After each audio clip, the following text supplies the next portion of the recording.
নিয়মিত অফিসে উপস্থিত না হওয়া, সেবা গ্রহীতাদের কাছ থেকে টাকা নেয়া, চেয়ারম্যান ও ইউপি সদস্যদের সাথে খারাপ আচরণসহ বিভিন্ন অভিযোগে মাদারীপুরের ডাসার উপজেলার কাজীবাকাই ইউনিয়ন পরিষদের সচিব মোহাম্মদ জলিল মরলের অপসারণের দাবিতে বিক্ষোভ করেছেন পরিষদের চেয়ারম্যান, ইউপি সদস্যবৃন্দসহ স্থানীয় এলাকাবাসী।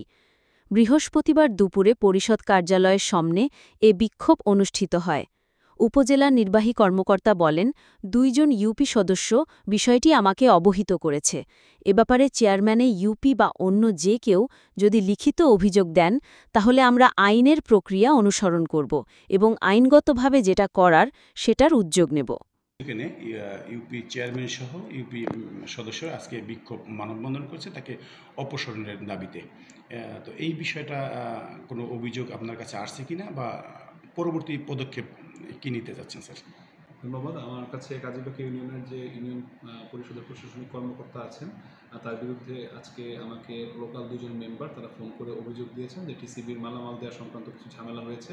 তো পরবর্তীতে আমি তাকে ডেকে তার কাছে জানতে চাই। তিনি আমাকে বিষয়টি বলেছেন। এখন যদি সেই ইউনিয়ন পরিষদের যারা সদস্য রয়েছেন অথবা যে চেয়ারম্যান রয়েছেন বা অন্য যে কেউ যদি লিখিত অভিযোগ দেন তার বিরুদ্ধে, সেক্ষেত্রে আমরা পরবর্তী আইনি প্রক্রিয়া অনুসরণ করব এবং আইনগতভাবে যেটা করার সেটা আমরা উদ্যোগ নিব।